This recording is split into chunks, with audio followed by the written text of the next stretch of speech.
The objectives of impression making are to capture all potential denture-bearing surfaces and tissues to provide support, retention, and stability of the denture under function. The denture base also acts as a foundation for improved appearance of the lips. The denture should extend peripherally to record the resiliency of the surrounding limiting structures, which include creating appropriate length and width of the final denture borders.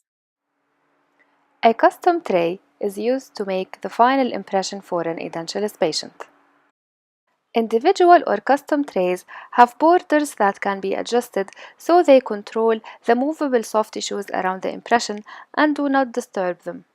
At the same time, space can be provided inside the tray so that the shape of the tissues covering the denture-bearing area may be recorded with minimal or selective displacement in the primary denture-bearing areas. Begin by checking the extensions of the custom tray. Make sure that the tray covers the buccal shelf area and the retromolar pad. Provide clearance for the labial, buccal, and lingual frena and make sure that there is 1.5 to 2 millimeters between the tray and the full depth of the sulcus when the lip is moved away horizontally.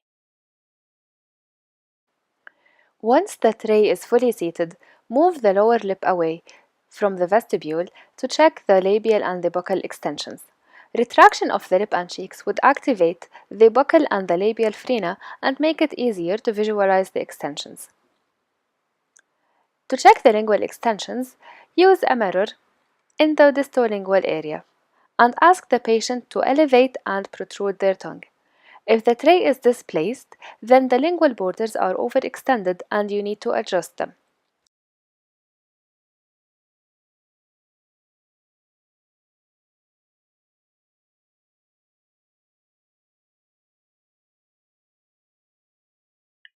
You can see here that the borders of the tray are slightly overextended. So I need to make the borders 1 millimeter shorter and also to mark the labial and the buccal frenum. So use an indelible pencil to mark the labial and the buccal frenum and to draw the overextensions so they could guide you when you do the adjustment using a straight handpiece.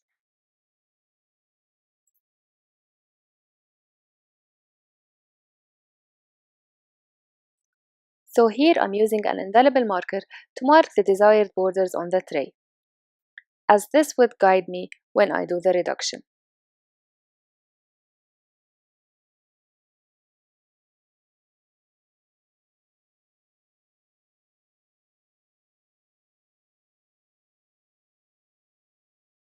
Mount an acrylic burr on a chairside straight handpiece.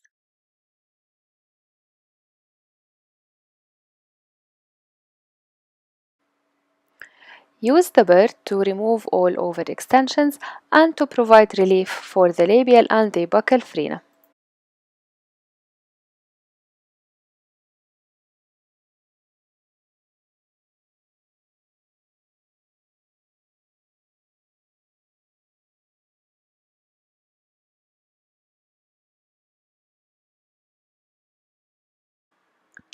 Now you can see that the borders are adequate and we're ready to start the border molding procedure. Impression compound is the material of choice for border molding. Its advantage is that it can be placed incrementally. You can observe the surface, trim it back, add more material and then readapt the periphery. Each addition and section of the tray border can be seamlessly adapted to the previous compound.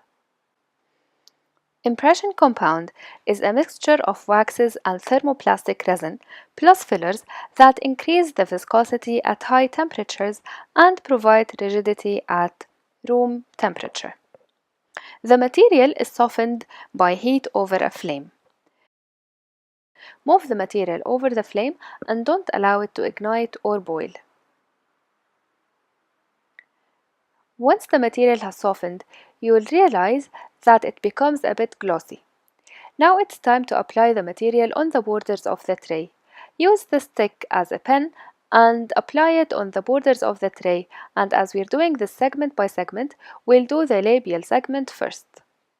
Reheat the material over the flame and temper it with hot water before putting it in the patient's mouth. You may use some Vaseline on your fingertips to shape the borders.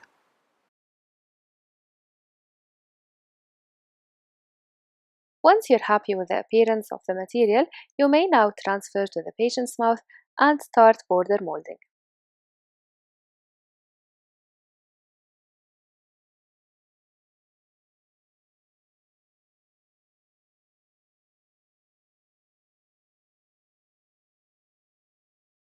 Now place the tray in the patient's mouth. To border mold the labial frenum, seat the tray and then retract the lip in horizontally to view the labial frenum and then move it in an upward direction. This would border mold the labial frenum. In most cases it's prominent, and you can also instruct the patient to squeeze their lips together.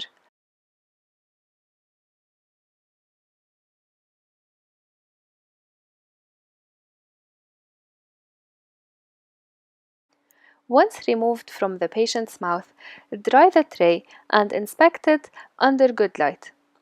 You will see what we call here loss of gloss, meaning that impression compound, once it contacts the tissues, it will lose its glossy characteristics and the material will become dull. If it becomes dull this way, it means that you've done the border molding correctly and the material has recorded the full depth and width of the sulcus. Inspect the inside of the tray.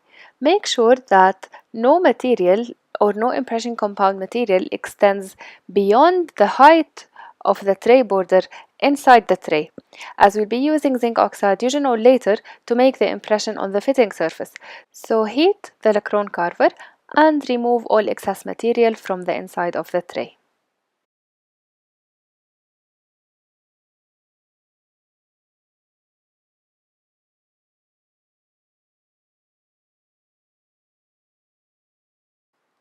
So once you're happy with the first segment, it's now time to do the second segment, which is the right buccal vestibule. So dry the tray, heat the distal end of the last segment that you just did, and then heat the green stick just like we described previously. Then apply the material on the borders of the tray, temper it with hot water, and then use Vaseline on your fingertips to adjust the borders of the anticipated vestibule.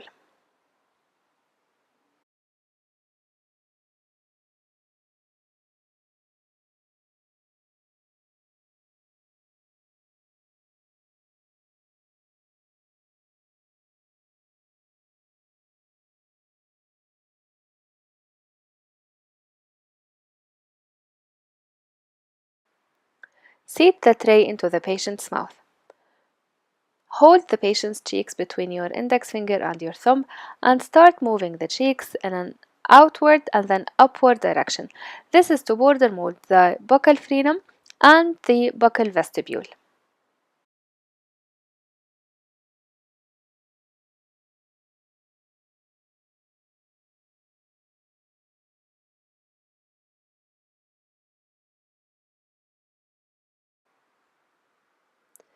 Notice how the buccal frenum is nicely molded into the tray borders and how the material has lost its gloss, meaning that it's contacted the tissues everywhere.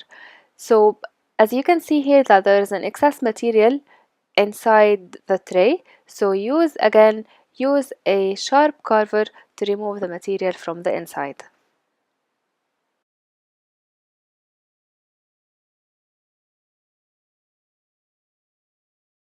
Now repeat the procedure for the left side using the same steps.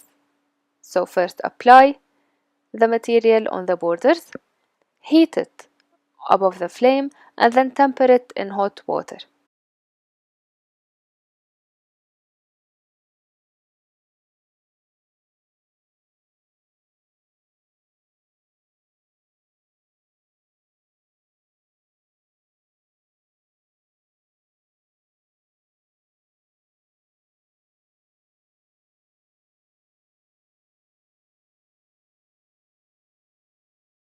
Notice here that the buccal frenum was not molded really accurately.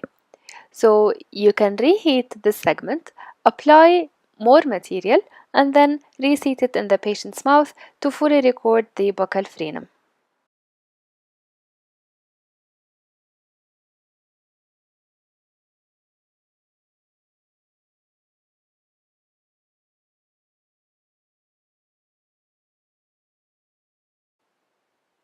Now notice the difference and see how the buccal frenum is molded correctly. Now that we've border molded the right and left buccal segments, it's time to do the anterior lingual segment. Again, apply the material, heat it over the flame, and then temper it with hot water.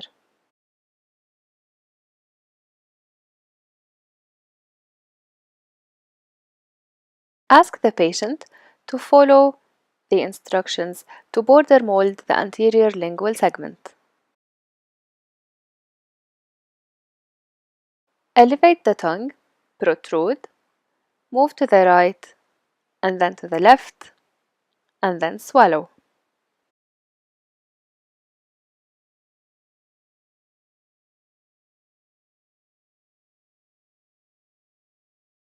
Inspect the tray borders, remove excess material, and then it's time now to do the distolingual area. We're going to do right and left separately.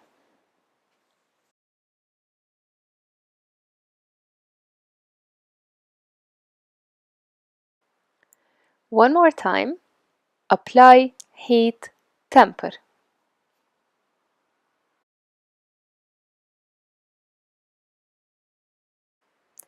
In this segment, we'll be border molding the distolingual area and the retromolar pad area. Seat the tray in the patient's mouth. Ask the patient to elevate their tongue, protrude it, move it to the right and left, and then to swallow. Ask them to swallow for a second time, as forceful swallowing would further elevate the floor of the mouth and you'll be able to record the retromylohyoid fossa. Repeat the procedure twice to make sure that the material has reached the full depth of the sulcus.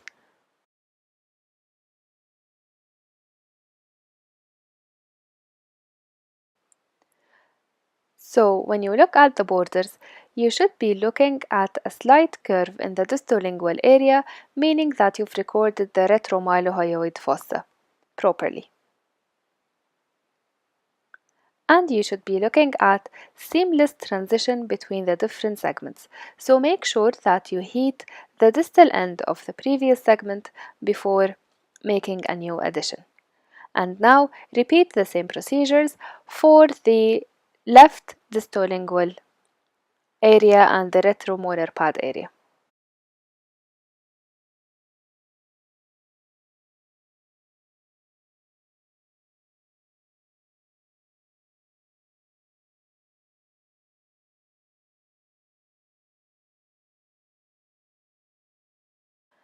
Again, ask the patient to protrude the tongue, move it to the right and left, and then swallow twice. The border molded tray should have seamless transition between the segments and should record the full depth and width of the sulcus. Zinc oxide eugenol is the material of choice for the final impression procedure. It is supplied as a form of two pastes, zinc oxide, the white paste, and eugenol, the red paste. Equal lengths of the material are dispensed into a mixing pad. The manufacturer further controls the ratio of the two pastes by using different size openings of each tube.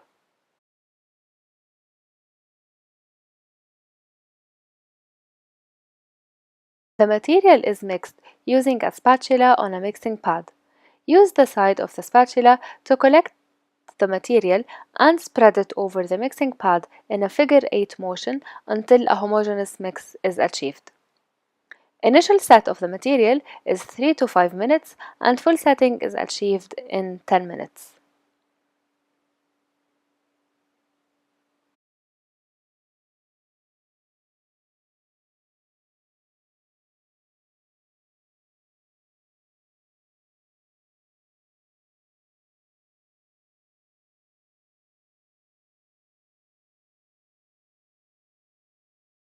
Start loading the tray from the distal end gradually. This is to avoid incorporating air bubbles and to ensure that you have a homogeneous, smooth impression surface.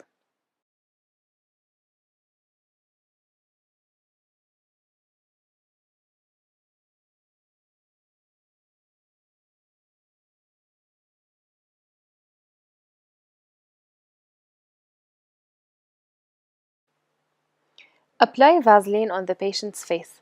This is to prevent the material from adhering to the face so it becomes easier to clean afterwards. The nurse is going to hand you over the impression tray, and then you're going to seat the tray into the patient's mouth as we've described previously. Fully seat the tray and then repeat the border molding movements in the order we've mentioned earlier. So first, you'll start with the labial sulcus, retract the lip horizontally and then upward and inward.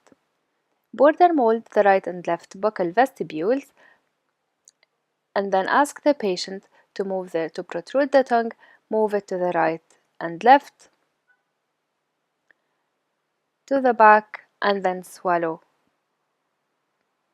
And then swallow one more time. This is to activate the lingual area. Repeat the sequence 2 or 3 times until the material starts reaching the initial set. Remove the impression material 5 minutes after it's reached the initial setting.